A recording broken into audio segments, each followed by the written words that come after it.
Hello everyone, welcome back to the new vlog. આજના નવા વ્લોગમાં તમારા સૌનું સ્વાગત છે. આઈ હોપ કે તમે બધા મજામાં હશો અને અહીંયા પણ we are very very fine. અને અને અને અને તમે બધાને ઝાઝા કરીને જય શ્રી કૃષ્ણ. તો અત્યારે વાગી ગયા છે સવારના 7. આજે થોડું વહેલું શિરામણ કરી લીધું છે કેમ કે મહેમાન આવવાના છે એટલે બધું કામકાજ કરીને ફ્રી થઈ જાય એટલે પછી સાથે બેસાય એટલે. અને તો જો સવારનું શિરામણ આપણે કરવા માંડ્યા છે. ભાખરી છે, માખણ છે, ચા, દૂધ છે અને ટિફિનમાં બનાવ્યું હતું આપણે પાલકની સબ્જી અને પાલકની ભાજી બનાવી હતી અને સંજયભાઈ ટિફિન લઈને જતા રહ્યા છે. તો ના રોનક જમવા માટે બેઠા છે. Very very good morning. Good morning. क्या कहना चाहते हो? कुछ तो बोलो. बोलो. कुछ भी बोलो पर बोलो. जय श्री कृष्ण. Anything else? जय योगेश्वर. Oh my God. तो कहीं न्यूज़ के એવું કઈ ऐसा कुछ भी बोल सकते हो? आज न्यूज़ જ નથી જોયા. નહીં જોયા? અમે નકર ટેવ પડી ગઈ હતી ટેન્શન રોજ સવારે ઉઠીને યુદ્ધ ન્યૂઝપેપર જોવાનું કઈ નવીન નથી ગયું ને. યુદ્ધનું સ્પેશિયલી કેમ કે સિંદૂર ઓપરેશન કર્યું છે રાતોરાત કરી નાખ્યું. ઉઠે ત્યારે ખબર પડી કે ઓ માય ગોડ એટલું બધું થઈ ગયું એમ. અને ત્યાર પછી થોડુંક ટેન્શનનો માહોલ હતો એટલે રોજ સવારે ટેવ પડી ગઈ હતી કે ભાઈ પેલા ન્યૂઝ જોવે પછી બધી વાત એમ કે હું થયું છે એમ. આપણે કંઈક બ્લેકઆઉટનો વારો નથી આવી ગયો ને તો એ ઘણા સિટીમાં કહે છો 12 થી 17 બ્લેકઆઉટ એમ. એટલે હજી એમ તો છે એમ સરહદી વિસ્તાર હોય ને ત્યાં વધારે રહે એમ. હા, સરહદી વિસ્તાર હોય, દરિયાઈ કાંઠા હોય, એવું અમુક સેન્સિટિવ જગ્યા હોય તો ત્યાં એ પોસિબલ થોડુંક આમ ડરનો માહોલ રહે. હું એમ વિચારતી હતી આપણે તો ઠીક સમજ્યા થોડાક આઘા રહેવી એમ એટલે આપણે ઘણી ઓછી શક્યતા હતી હુમલા બમલાની એમ. પણ બિચારા જે સરહદ ઉપર રહેતા હશે એને તેમ થતું છે ને આ બધું ક્યારે પતે એમ. એને ટાઈમિંગ હોય એને હાલ તો થતું પણ તોય આવું હોય ત્યારે વધારે ટેન્શન થઈ જતું હોય એમ થોડુંક ટેવાઈ ગયા હોય પણ આવું હોય ત્યારે વધારે એમ થાય કે કેમ થાય શું થાય ખાવા પીવાનું રોજગારી આ તે. મને લાગે એ લોકો સ્ટોક કરીને જ રાખતા હશે ખાવા પીવાનું કે નહીં. એવું કઈ ન હોય કે સ્ટોક કરીને કેટલોક સ્ટોક કરે ખાવાનું. તો આવા સમયમાં મને છે ને એક વસ્તુ યાદ આવે છે. હમણાં આપણે બુક વાંચો છે ને ઝવેરચંદ મેઘાણીની એ બુક યાદ આવે છે. એમાં કેટલું સાહસ ભર્યું એમ. એમાં એક વાર્તા તો કેવી હતી ખબર છે? એક પેલા તો શું હતું કે એક ગામથી બીજા ગામે કંઈક જવાનું હોય તો પોતાની હારે કોઈક જે બહુ લડવા વાળા અને બહુ બહાદુર લોકો હોય ને લઈ જાય કે ધારો કે રસ્તા બારવાટિયા નો કહેવાય કે બીજું ખબર નહીં એવું. તો રસ્તામાં કંઈક ધારો કે ડાકુ આવે તો એનાથી રક્ષણ થઈ કે એમ. તો એકવાર છે ને એક પ્રેગ્નન્ટ લેડી હતી એને લેવા જવાનું હતું શ્રીમદ કરીને. તો એની સાથે એક માણસ પણ ગયા હતા પણ એ માણસ તો કઈ ડાકુ સાથે લડી ન હોય કાંઈ એમ. પણ જો પ્રેગ્નન્ટ લેડી હતી ને પેલા ડાકોએ કીધું તારે બધો સામાન અમને ઘરેણા બરેણા આપી દે. તો આપી દીધું એમ. પછી પગમાં પાયલ પહેરીએ છે કે પગમાં પાયલ પહેરી છે ને એ તું મને આપી દે એમ.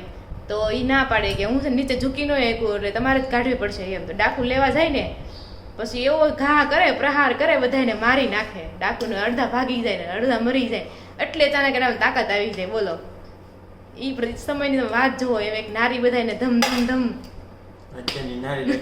વાંધો નહીં ગણે તો તારી વાત કે વાંધો નહીં. હા એ વાત છે એ તો હું સ્વીકારું છું તમ તારે કે આપણે થોડાક બીકણ જ છવી એમ ખાસ કરીને. હા એ કાયર કહેવાય જે કહેવાય પણ શું કરું મને બહુ બીક લાગે. પણ I will try to brave એટલે હું ઝવેરચંદ મેઘાણી વાંચું છું થોડુંક આમ ભલે ને થોડુંક આમ સાહસ આવી જાય તો એમ. એના માટે સાહસ અંદરથી એટલે એવું છે એ તમે વાંચજો બહુ મજા આવશે. ચાલો અત્યારે શિરામણ કરી લો. હા, સૌરાષ્ટ્રની રસધારા ઝવેરચંદ મેઘાણી. વાગવામાં આવી રહ્યા છે 10:30 ઉપર 5 થઈ છે અને આપણે મહેમાનની વાટ જોઈએ છે. ખબર જ હતી મહેમાન લેટ જ આવે એવા જ છે એટલે આ બાજુ જો આપણે કુકર પણ મૂકી દીધું છે.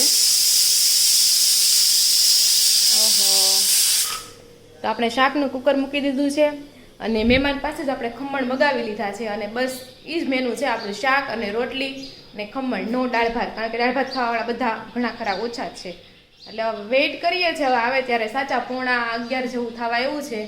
તો ચાલો જોઈએ હવે ક્યારે આવે છે. ત્યાં સુધીમાં તમને ખબર હોય ને કોણ આવવાનું છે તો તમે કમેન્ટ કરી દેજો. ચાલો ત્યારે વાગી ગયા છે 11:30 અને ફાઇનલી જે આવવાના ત્યાં આવી ગયા. આ બાજુ રોહિત સુતો છે. જય શ્રી કૃષ્ણ. કેમ એટલું મોડું કર્યું? હા એ વાત છે કારણ કે પરિતા અને હિમાલય લોકો આવવાના હતા એટલી બધા રેડી થાય પછી આવે બધાને આપણે કામે લગાડી દીધા છે. અહીંયા પરિતા રોટલી બનાવે છે, હેમાલી અને મિત્તલ. કેમ છે બધા? સારું ને? બસ જો મજા આવો. તો ચાલો અત્યારે બપોરાની રસોઈ કરી નાખીએ કારણ કે બે ભાઈને હવે એમ કહે છે જવાનું છે એમ. તો ચાલો હવે રસોઈ કરવી. રસોઈમાં જો આપણે રોટલી, ખમણ, કેરી ને એવું છે. ચાલો તો જો વાગી ગયા છે બપોરના 12 અને બપોરા કરવા માટે બેસી ગયા છે. અને બાકીના મેમ્બરને પણ બતાવું તો જો સંદીપ અને સોનલ પણ આવ્યા છે અને ઋષિ અહીંયા સૂતો છે. અને આપણે જમવામાં છે કેરી, ખમણ, ચટણી, રોટલી અને બટેકાનું શાક છે. તો ચાલો બધા બપોરા કરવા માટે. તો જો સંદીપ અને રોહિત તો હવે ઘરે જવા માટે નીકળી ગયા છે જમી કારવીને. અને આ બાજુ અમે પણ નવરા થઈને ફ્રી થઈને બેસી ગયા છે કારણ કે 3-4 જણા હતા એટલે કંઈ વાર ન લાગી. ને ઋષિભાઈ એનું જમે છે. કા ઋષિ શું જશો? પપ્પા ઘરે ગયા ઘરે એટલે જો હેમાલી, મિત્તલ ને પરિતા. ચાલો રેસ્ટ કરશું. કા ઋષિ રેસ્ટ કરશું. ચાલો હા એને રેસ્ટ કરી લીધો છે. હવે 2 વાગે. કા ઋષિ 2 વાગે ને 2 વાગે હોવાનું છે ઋષિને. Hello everyone. ઋષિ કે તો ઋષિ હેલો એવરીવન. તો અત્યારે અમે જો પિયાના ઘરે આવ્યા છે બોટલ ખાવા. હા બીજું તો મને ભાવે નહીં એટલે હું બોટલ ખાઉં છું. કે તો ઋષિ. તો જો અત્યારે છે ને આપણે જમી કરીને નવરા થઈ ગયા છે. ત્યારે વાગ્યા છે 1:15 જેવો ટાઈમ થયો છે. અને અમે જો ઓમ બનાવ્યો તો સામે લગાડી દીધો છે. પંખો ચાલુ છે. જો કેવું થાય છે કાચમાં આમ ફરતું હોય ને કાચ એમ એવું લાગે વચ્ચેની લાઈન. તો એવું છે. અને આ બાજુ તો બધા રમે છે લૂડો. તો ચાલો હવે કોણ કોણ જીતે છે. સોનલ એના કપડા પ્રમાણે લાલ કલરનું લીધું છે. જેને કેસરી પહેર્યું છે તો એ પ્રમાણે લીધા છે. મિત્તલ, હેમાલી અને પરિતા 4 લોકો રમે છે. ને ઋષિને બોટલ આપી દીધી છે એટલે છે ને વીખી ન નાખે એટલે. તો સોનલને પેલી કુકરી બહાર નીકળી 2 કુકરી નીકળી ગઈ સોનલને તો. ઓહો. તો ચાલો આમાં જોઈએ કોણ જીતે છે એમ. ચાલો પરિતાને 6 આવે છે કે નહીં? નહીં હજી તો કોઈને દાદરા ખુલતા હોય એવું લાગતું. બીજાની કોકરી ન ઉખાડી નાખાય મિત્તલ. તો ચાલો આ તમારી ગેમ ચાલુ જ રહેવાની છે. જોઈએ હવે કોણ જીતે છે. અત્યારે વાગી ગયા છે 2 અને આ લોકોની ગેમ ચાલુ જ છે. ને હું વ્લોગ લઉં છું તો ઋષિ કે મારે વ્લોગ લેવો છે. તો હું ક્યાં ના પાડું છું. લે ને તમ તારે વ્લોગ બોલ ઋષિ. લે બોલ. બોલવું નથી પાછું. અને આ બાજુ જો અહીંયા રમાઈ રહી છે ચોપાટ. તો સૌથી વધારે આગળ હોય ને તો સોનલ છે એની 3 કુકરી પાકી ગઈ છે. હેમાલી ને 3 કુકરી છે. હા પીળો. હા સોનલ ને ખાલી 3 ની જરૂર છે. મિત્તલ ની તો 2 ઘરમાં જ છે હજી. એક ને 2 છે લેવાની ઈ મુશ્કેલ છે. હા એ વાત સાચી પણ તો આવી જાય. આ લોકો જે ગેમ પૂરી કરે તો આવી જાય એમ. ને પરિતાને જો 2 કુકરી પાકી છે. અને આ બધાને ચીયર્સ કરે છે ઋષિ. કોણ જીતે? ઋષિધર મમ્મી જ જીતશે તમ તારે હો. ઋષિધર મમ્મી જ જીતશે તમ તારે હો ને. સોનલ તો આમાં વિનર થઈ છે. હવે આ 3 જણા રહ્યા છે. ચાલો જોઈએ હવે કોણ કોણ પછી કેમ આવે છે એમ. ચાલો ફાઇનલી ગેમ છે તે પૂરી થઈ ગઈ છે. પહેલા નંબર ઉપર સોનલ છે, બીજા ઉપર હેમાલી છે, ત્રીજા ઉપર પરિતા અને છેલ્લે પણ તારે કુકરી માંડ નીકળી હતી. છેલ્લે તો કુકરી નીકળી 4 ત્યાં સુધી ઘરમાં હતી. અને આ ભાઈ જો બેઠા બેઠા પડી ગયા. પાણી હરખું સારું પીવા છે. ચાલો સાપ સીડી છે. સાપ સીડી રમો 2 જણા રમવું હોય તો સાપ સીડી 2 ની જ હોય ને. 2 જ ન હોય છે. 4 જણા રમી શકે. બરોબર. તો 4 જણા રમો જેટલા રમવું. સાપ સીડી રમો. ત્યારે વાગી ગયા છે 5:30. મસ્ત મજાનો આપણે રેસ્ટ પણ કરી લીધો છે અને મસ્ત મજાનું રોંઢાનું ખાઈ પણ લીધું છે. બટેકા, ભૂંગળા, ઘણું બધું હતું. ખમણ હતા. અને ઋષિભાઈને તો મજા આવી ગઈ છે. હિંચકા ફાયું એટલી બધી લાડ લડાવે છે ને. હે ઋષિ? જો કે આ ઋષિ તો હિંચકાનો એવાયો છે. પપ્પા એટલું હિંચકા આવે. પપ્પાને એટલું ગમે એટલે એનામાં છે ને હું ઉડું છું એમ. હે એમ છે ને હું ઉડું છું એમ છે ને તને. જીભડો કાઢતા એવું ક્યાં શીખી ગયો? જીભડો કાઢતા કોને શીખવાડ્યું? જો જીભડો કાઢ્યા ટકલું તેમાં. વેલા રોઈ જતો ને ગાર્ડનમાં જવાનું છે આપણે. ગાર્ડનમાં હા તો એવું છે ને હજી ખૂબ જ અત્યારે તડકો છે. ચાલો તો આપણે અંદર બેસી. આ ભલે અહીં બહાર બેઠા મને ઋષિ અમને તો અંદર જ ગમે. By Tata C you. એને મજા આવી ગઈ છે. આ બાજુ સોનલ બેઠી ગઈ છે. ચાલો આપણે અંદર બેસીને બહાર ગરમી જ થાય હોય. અમે બધા પણ હમાશું નહીં ત્યાં. હા ચાલો તો જો અત્યારે વાગી ગયા છે 6:30 જેવો ટાઈમ થઈ ગયો છે. હવે બધા અમે ગાર્ડનમાં જઈએ છીએ રિસીવને લઈને ને બધા એ લાઈનમાં જો હાલે છે બધા. જો રિસીવને તેડી લીધો છે. હાય રિસીવ લાગે નિંદરમાં છે. ગાર્ડનમાં હરખો રમશે ન હોય કોને ખબર. તો ચાલો ગાર્ડનમાં જઈએ અને જોઈએ રિસીવ રમે છે કે કેમ. હવે થોડોક પવન છે સારું લાગે છે ગાર્ડનમાં તડકો ન હોય તો. હવે તો જો રિસીવને અહીંયા છે ને પહેલી રાઈડમાં બેહાર્યો છે પણ મને લાગે મજા અહીંયા નથી આવતી એવું કેમ લાગે છે રે? નવું જોવે છે કલર બધા નવા જ લાગે છે. કે ગાડીમાં જ મજા આવે છે ઓલી. રિસીવ ક્યાં આવ્યો? બીજું હલી એમાં જોવા જાય છે એમાં બેઠો છે એની એ સાચી વાત છે અને બીજું જોવું છે એમ. તો આ છે અમારું મોટું જબર ગાર્ડન. એમ તો નાના નાના બીજા ઘણા બધા ગાર્ડન છે પણ આ મોટું સૌથી વધારે છે. બધા સાંજે અહીં ચાલવા આવતા હોય છે અને મોટા છોકરા અહીં ક્રિકેટ રમે છે. મસ્ત છે બધું, લસરપટ્ટી ને બધું છે. મિત્તલ કેમ કે મિત્તલ રમવા મળી હું મિત્તલ મને લાગે છે આ જો મિત્તલ અમારા નાના છોકરાને જામ બેઠી અમે જો મિત્તલ હું એન્જોય કરે છે.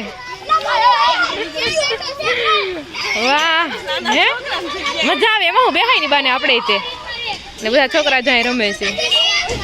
આ રમતા રમતા બાદભાઈ મેળા છે ને બીજી રાઈડમાં મોજ કરે છે. એને આવું તો બહુ જ ગમે છે હિંચકા વાળું ને ફરે ને એવું તો. હા તડકો છે હજી થોડાક મોડા આવ્યો હોત ને.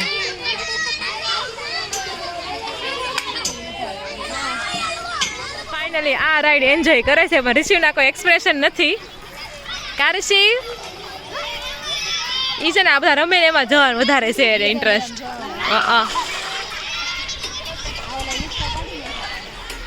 હા તૂટી જાવ એમ કઈ હશે કોને ખબર. તો બધા છોકરાઓ જાય રમે છે. વાર લાગી થોડી કેમ ને રિસીવ એની સાઈડમાં બેરી પકડી રાખતો બેસે છે.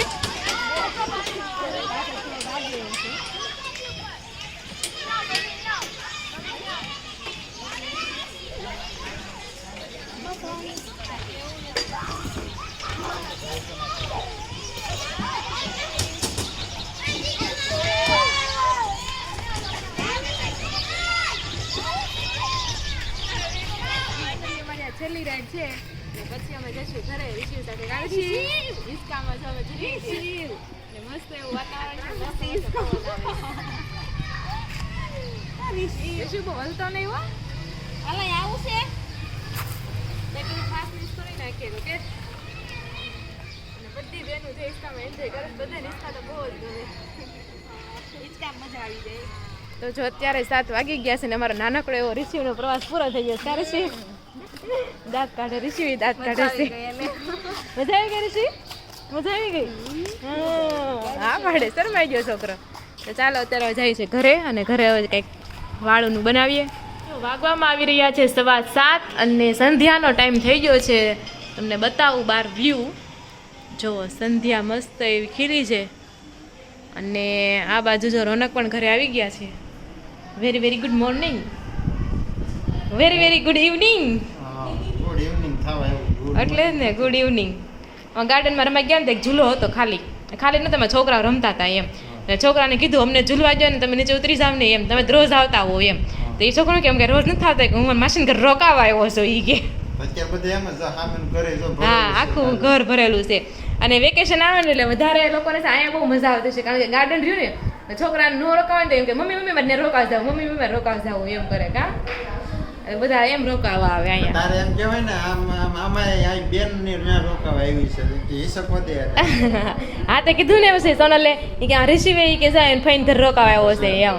અને તો એ છોકરા કે માને કે તમે કે આગળ જાવ ને ત્યાં કે કેટલા બધા ખાલી છે એવું કર્યું. રિસીવ હિસકો કે ના ના પછી આગળ વહી જાય કાંઈ નહીં ભલે છોકરા ને ઘડી કોઈ ના ઘડી ગીસ કરી જૂનું થઈ જાય. ત્યાં તો માટો મારીને આવ્યા તો ખાલી થઈ ગયું હતું એમ હતું. તો એવું બધું છે. અત્યારે વાગી ગયા છે 7:15 વાળનો ટાઈમ થઈ ગયો છે ને આ બાજુ આપણે બનાવવાનું છે બટેકા પૌવા. તો તો અહીંયા હિમાલી ને જીનલ જો ઓલા હિમાલી ને પરિતા કટિંગ કરે છે, કાંદા કટિંગ કરી રહ્યા છે. આ બાજુ મિત્તલ બેઠી છે, ધ્યાન હરખું કટિંગ કરે છે કે નહીં એમ. અને આ બાજુ જો આપણે પૌવા અહીંયા લઈ લીધા છે અને બટેકાને પાણીમાં બોઇલ કરવા માટે મૂકી દીધા છે. અને સોનલ છે રિશિવને સુવડાવે છે. અત્યારનો સીન આવો છે. હવે સાંજે જોઈએ આપણે શું કરીએ છીએ. તો ચાલો મળીએ પછી. તો જો અત્યારે વાગી ગયા છે 8 અને બધા આપણે જમવા માટે બેસી ગયા છે. હવે તો જો અહીંયા મિત્તલ, હેમાલી, સોનલ ભાભી અને પરિતા. તો કેવા બન્યા છે બટેકા પૌવા? સારા બન્યા છે. તો એવું છે. અને હેમાલીને પપ્પાનો ફોન આવ્યો કે હેમાલીને હોરવે છે કે નહીં એમ. સાચી વાત છે. હું તાર જેમ ક્યાંય રોકાવા ન જાઉં. નાની હતી ખાલી માસીને ઘરે, પછી ક્યાંય રોકાવા જાઉં. એટલે એમ થાય જો મિત્તલ જ્યાં રોકા થતા હોય બધે એને કઈ પ્રોબ્લેમ ન આવે. હા એટલે એમ. અને હું તો કોઈ દિવસ એટલું બધું ક્યાંય રોકાવા ગઈ જ નથી. એટલે આપણને ન ફાવે કે રોકાવાનું. તો ચાલો બધા વાળું કરવા માટે બટેકા પૌવા. તો જો અત્યારે વાગી ગયા છે 8:15 અને ફાઇનલી હું ખાવા માટે બેસી ગઈ છું. ખાવામાં છે બટેકા પૌવા એઝ યુ નો. અને મિસ્ટર રોનક મશગુલ છે રસ કાઢવામાં. કેટલું ખાટું ખાવું? મેં ઓલરેડી આમાં ખાટું નાખ્યું છે મેં. તો એને નકરું ખાટું જ ખાવું હોય. કોણ એટલું ખાટું ખાય છે કોમેન્ટ કરી દેજો. ને આ બધું સંજયભાઈ પણ જમવા માટે બેસી ગયા છે. હા અરે મને તો વાત સાંભળીને દાંતમાં કંઈક થવા મળ્યું. તો એવું છે. તો કોને એટલું લીંબુ ભાવે છે? મને તો લીંબુ સહેજે ન ભાવે. હું બટેકા પૌવા બનાવું, ભાતમાં દાળ બનાવું, શેમાં હું તને લીંબુ નાખું નહીં. પણ અહીંયા આવેલું બધા લીંબુવાળા જ છે. બધા લીંબુ નાખવું જ પડે છે. તો ચાલો બધા બટેકા પૌવા ખાવા. ગયા છે 9 અને બધા અમે કામકાજ કરીને ફ્રી થઈ ગયા છીએ. અત્યારે આ સાપસડી રમતા હતા. બધા સાપસડી બધાય અત્યારે સાપસડી રમતા હતા. અને સોનલ જો રિશિવને ખવડાવતી અને ત્યારે નાવા ગયો છે રિશિવ. તો ચાલો ત્યાં સુધીમાં આપણે કોમેન્ટ લઈ લઈએ ને પછી અમારે જવાનું છે હાલવા માટે. તો પહેલી કોમેન્ટ છે વિઠ્ઠલન ગેવડિયા, તું ફોનમાં ધ્યાન રાખ, હરખો મારો વિડીયો આવો છે. અત્યારે વિડીયો લઈશે મિત્તલ, તમે કોમેન્ટ કરીને કહેજો કેવો લીધો છે એમ. તો વિઠ્ઠલન ગેવડિયા કહે છે બહુ સરસ આર્ટ બનાવ્યું છે, થેન્ક યુ. પહેલી વાર ટ્રાય કરી હતું, સરસ બન્યું. તો હર્ષા બાબુ એમ કીધું કે શુક્રવારે સંતોષીમાં અને લક્ષ્મીમાં અને સરસ્વતીમાંનું હોય છે પૂજા કરવાની એમ. પછી પ્રિયા પટેલ કહે છે બહુ મસ્ત બનાવ્યું મેંગો કુલ્ફી. હા બહુ જ મસ્ત બની હતી, બહુ મજા આવી ખાવાની. સ્મિતા પટેલ કહે છે very nice art, thank you Smitaben. Raju bhujia કહે છે બુધવારે ગણપતિજી પૂજાય. બરોબર, અમને બુધવારનું નથી ખબર એમ. પછી શાહ રૂપલ કહે છે મસ્ત બનાવ્યું, થેન્ક યુ. પછી બધા એમ જ કીધું છે જેમ કે નીરુ ગજેરા કહે છે બુધવારે ગણપતિ બાપાને પૂજન કરવાનું હોય છે. રિંકલેશ શાહ કહે છે ગુરુવારે જલારામ બાપા હોય, સાંઈ બાબાનો નહીં. તો ગુરુવારે એવું નથી, જલારામ બાપાનો વાર હશે જ તે, પણ ગુરુવાર સાથે સાથે સાંઈ બાબાનો પણ વાર હોય. કા ગુરુવારે હોય અમે હા ગુરુવાર સાંઈ બાબા અમારા રિલેટિવ્સમાં ઘણા બધા ગુરુવાર સાંઈ બાબા રહેતા હોય એટલે અમને ખબર છે. એટલે જલારામ બાપાનું રહેતા જ છે. તો એવું છે. તો ચાલો ત્યારે આપણે કોમેન્ટ લઈ લીધી છે. આવી રીતે તમે મસ્ત મજાની કોમેન્ટ કરતા રહેજો, રોજ આપણે રીડ કરતા રહીશું. ચાલો જોઈએ આગળનો કાર્યક્રમ શું છે.